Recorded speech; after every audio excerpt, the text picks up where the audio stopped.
Hello students, welcome to the maths hub. इस channel में हम लोग एनसीईआरटी के मैथ्स का सॉल्यूशन बनाते हैं, जिसमें से आज हम लोग बनाने वाले क्लास 10 के एक्सरसाइज 6.5 का क्वेश्चन नंबर 3। और इस क्वेश्चन में बोला जा रहा है A B D is a triangle right angle at point A. तो ये एक ए पे 90 डिग्री का एंगल बन रहा है and A C perpendicular to B D, और ये जो ए सी है वो बी डी पे परपेंडिकुलर है। डायग्राम हम लोग का बुक में दिया हुआ है, ठीक है। अब हम लोग को तीन चीज यहाँ पे प्रूफ करना है। A B square is equal to B C into B D. सबसे पहले इसी को हम लोग बनाना स्टार्ट करते हैं और ए बी को हम लोग फोकस करते हैं। ए बी कहाँ पे, तो ए बी यहाँ पे ये वाला, ठीक है। यहां से हम लोग को पता चलेगा हम लोग किस किस ट्रायंगल को सिमिलर करेंगे, ठीक है। तो ए बी तो यहाँ पे, अब ये ए बी लाइन दो ट्रायंगल पे आ रहा है। एक बड़े वाले ट्रायंगल पे ए बी आ रहा है और एक ये छोटे वाले ट्रायंगल पे ए बी आ रहा है। उसके बाद क्या है, बीसी। बीसी ये वाला लाइन, ठीक है। ये बीसी लाइन सिर्फ इस छोटे ट्रायंगल पे आ रहा है, तो ये छोटा ट्रायंगल पे तो काम होगा ही होगा। उसके बाद बीडी आ रहा, बीडी ये वाला बीडी, ठीक है। तो अब पता चल गया कि ये बड़ा वाला ट्रायंगल, ये क्योंकि ये बीडी बड़े वाले ट्रायंगल पे, तो बीडी पे काम, ये बड़ा वाला ट्रायंगल बी डी ए और छोटे वाले ट्रायंगल बी सी ए पे काम होगा। तो हम लोग बड़े वाले ट्रायंगल और नीचे वाले छोटे ट्रायंगल को सिमिलर करेंगे। तो पहला नंबर के लिए यहाँ पे in triangle A B C and triangle A B D. A B C इस छोटे वाले ट्रायंगल और ए बी डी इस बड़े वाले ट्रायंगल को हम लोग सिमिलर करेंगे। तो ए बी सी इस ट्रायंगल का ये वाला एंगल 90 डिग्री होगा। ए सी बी यहां पे लिखेंगे angle A C B is equal to angle B A D. B A D ये भी 90 डिग्री का है और ये भी 90 डिग्री का है। यहाँ पे हो जाएगा रीजन बोथ 90 डिग्री। उसके बाद एंगल बी दोनों ट्रायंगल में कॉमन आ रहा है, इस ट्रायंगल में भी और इस ट्रायंगल में भी। तो यहाँ पे लिखेंगे angle B is equal to angle B, यहाँ पे हो गया common. Therefore triangle A B C similar to triangle A B D by A. अब क्योंकि दोनों ट्रायंगल क्या हो गया, सिमिलर हो गया, इसलिए दोनों ट्रायंगल के साइड का रेशियो क्या होगा, इक्वल होगा। अब फिर से हम लोग क्या करेंगे, यहाँ पे एक रफ डायग्राम बनाएंगे। तो ये डी ए बी जो बड़ा वाला है वो तो वैसे ही रहेगा, इसमें कुछ चेंजेस करने की जरूरत नहीं है, डी ए बी। लेकिन ये जो छोटा वाला ट्रायंगल है इसको हम लोग थोड़ा सा घुमाएंगे, ठीक है। ये A B A C line जो है उसको, ये ट्रायंगल को पूरा ऐसे घुमाएंगे हम लोग, तो ये ए सी लाइन ऐसे बन जाएगा परपेंडिकुलर।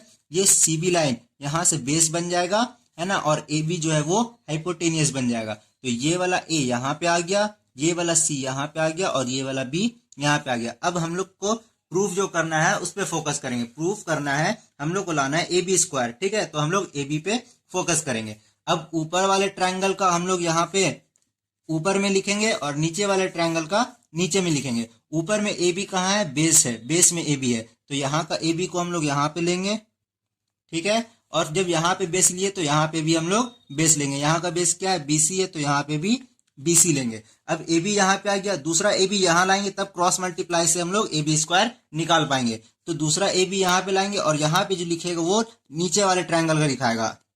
तो नीचे वाले ट्रायंगल का ए बी हाइपोटेनियस है, तो यहाँ पे ए बी लिखेंगे। अब यहाँ पे जब हाइपोटेनियस लिए तो यहाँ पे भी हाइपोटेनियस लेंगे, दैट इज बी डी। तो यहाँ पे क्या हो जाएगा, बी डी हो जाएगा। अब इसको हम लोग क्रॉस मल्टीप्लाई करेंगे। निकालने का तरीका ये है कि डायग्राम को रफ में बना लिया जाए, है ना, और फिर उसको देख देख के आराम से उतारा जाए। तो ए बी और ए बी क्या हो जाएगा, ए बी स्क्वायर और यहाँ पे B C into B D. ये पहला नंबर जो था प्रूफ करने का वो प्रूफ हो गया है। इसके बाद हम लोग दूसरा नंबर नीचे बनाएंगे।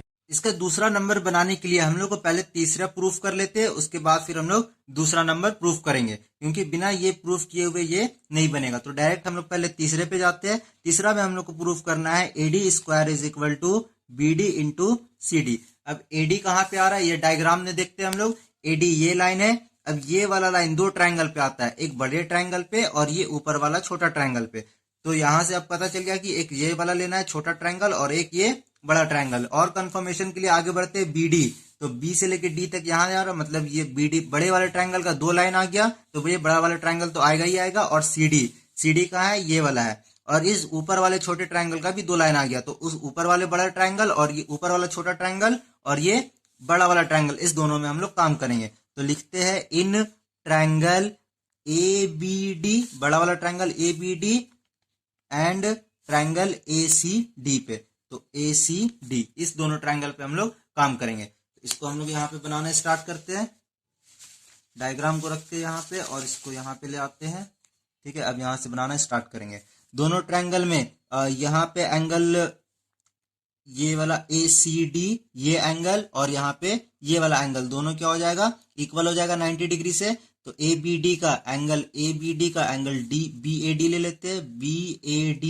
BAD बड़े वाले ट्रायंगल का ये एंगल इक्वल हो जाएगा एंगल ACD का, बोथ 90 डिग्री। उसके बाद ये एंगल D जो है वो दोनों में आ रहा है। ठीक है, तो यहाँ पे हो जाएगा angle D is equal to angle D, that is common ले लेंगे। ठीक है, therefore triangle ABD similar to triangle ACD। दोनों ट्रायंगल क्या हो गया, सिमिलर हो गया। अब सिमिलर हो गया तो दोनों का जो साइड का रेशियो है वो भी इक्वल हो जाएगा। तो इसका हम लोग पहले रफ डायग्राम बना लेते हैं यहाँ पे। तो रफ डायग्राम बनेगा ऐसे, ये वाला ACD को थोड़ा सा ऐसे घुमाएंगे। ठीक है, तो ये हो जाएगा D यहाँ पे आ जाएगा, C यहाँ पे आ जाएगा और A यहाँ पे आ जाएगा। और ये जो बड़ा वाला ट्रायंगल है उसको वैसे ही रहने देंगे, that is DA and B। अब हम लोग को जो लाना है वो AD स्क्वायर लाना है, तो हम लोग AD पे फोकस करेंगे। तो दोनों ट्रायंगल क्योंकि सिमिलर हो गया तो साइड का जो रेशियो होगा वो भी इक्वल होगा। ठीक है, हम लोग AD देखेंगे। पहले बड़े वाले ट्रायंगल में AD कहाँ पे आ रहा है, बड़े वाले ट्रायंगल को ऊपर में लिखेंगे, बड़े वाले ट्रायंगल का साइड, और छोटे वाले ट्रायंगल का साइड को नीचे में लिखेंगे। तो बड़े वाले ट्रायंगल का AD यहाँ पे दैट इज परपेंडिकुलर है ये, तो AD लेंगे। जब बड़े वाले ट्रायंगल का परपेंडिकुलर लिए तो छोटे वाले ट्रायंगल का भी परपेंडिकुलर लेंगे और यहाँ पे हम लोग CD लिख देंगे। अब यहाँ पे AD है तो दूसरा AD यहाँ पे लाना होगा, तब क्रॉस मल्टीप्लाई से AD स्क्वायर आएगा। तो दूसरा AD, अब छोटे वाले ट्रायंगल है तो यहाँ पे नीचे लिखेंगे। दूसरा में AD है यहाँ पे हाइपोटेनियस, तो यहाँ पे AD ले लेंगे। छोटे वाले ट्रायंगल का हाइपोटेनियस लिए तो बड़े वाले ट्रायंगल का भी हाइपोटेनियस लेंगे, दैट इज BD। तो यहाँ पे हो गया BD। ठीक है, इसलिए AD और AD क्या हो जाएगा, AD स्क्वायर हो जाएगा और यहाँ से हो जाएगा BD इंटू CD। BD और CD क्रॉस मल्टीप्लाई होकर BD और CD हो जाएगा। यही चीज प्रूफ करना था हम लोग को। तो सेकंड नंबर भी हम लोग थर्ड नंबर भी प्रूफ कर चुके हैं। अब यहाँ पे हम लोग सेकंड नंबर इसका बनाएंगे। सेकंड नंबर में हम लोग को प्रूफ करना था AC square is equal to BC into DC। ठीक है, अब क्या हुआ, यहाँ पे एक हम लोग दो ट्रायंगल को सिमिलर किए हैं। ठीक है, ABD किसके सिमिलर है, ACD के। ठीक है, और यहाँ पे एक ट्रायंगल हम लोग सिमिलर किए थे, यहाँ पे ABD किसके सिमिलर है, ABC के।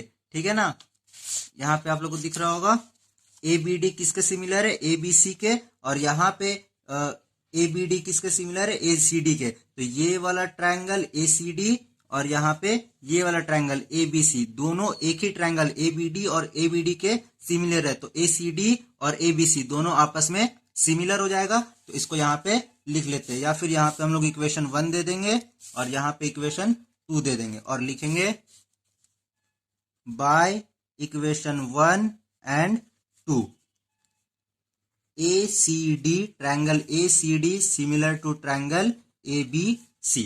ठीक है, अब दोनों ट्रायंगल क्योंकि सिमिलर हो गया तो दोनों का जो रेशियो को होगा साइड का वो इक्वल हो जाएगा। तो पहले ACD को तो हम लोग यहाँ पे बना चुके हैं, ये वाला ट्रायंगल। इसी ट्रायंगल का डायग्राम फिर से यहाँ पे बनाते हैं ताकि समझने में आसानी हो जाए, दैट इज DCA। ACD बोलिए या DCA सेम है। उसके बाद हम लोग ABC का डायग्राम यहाँ पे बना दिए, ABC। तो इस डायग्राम को हम लोग यहाँ पे बनाएंगे ABC, ये ABC है, इसी को हम लोग यहाँ पे बनाते हैं। तो ये यहाँ पे हो जाएगा A, B और C। अब थर्ड में हम लोग को सेकंड में प्रूफ करना है AC स्क्वायर, तो हम लोग AC पे फोकस करेंगे। ठीक है, अब दोनों ट्रायंगल सिमिलर हो गया तो इसका रेशियो होगा साइड का वो भी इक्वल हो जाएगा। तो एक ट्रायंगल, इस ट्रायंगल का हम लोग जितना भी साइड लेंगे उसको ऊपर में लिखेंगे और इस ट्रायंगल का जो भी हम लोग साइड लेंगे उसको नीचे में लिखेंगे। तो इस ट्रायंगल का AC लेंगे यहाँ पे, तो ये AC हो गया। अब इसका बेस लिए तो इसका भी बेस लेना पड़ेगा, दैट इज BC। ठीक है, अब दूसरा AC यहाँ पे होगा जो कि इस ट्रायंगल से लेंगे, तो ये परपेंडिकुलर में AC है तो यहाँ पे AC हो जाएगा, और इसका परपेंडिकुलर लिए तो इसका भी परपेंडिकुलर लेना पड़ेगा, दैट इज DC। अब हम लोग यहाँ से क्रॉस मल्टीप्लाई करेंगे, AC into AC AC square, और यहाँ पे हो जाएगा BC इंटू DC। सेकेंड में यही प्रूफ करना था, ये भी प्रूफ हो चुका है।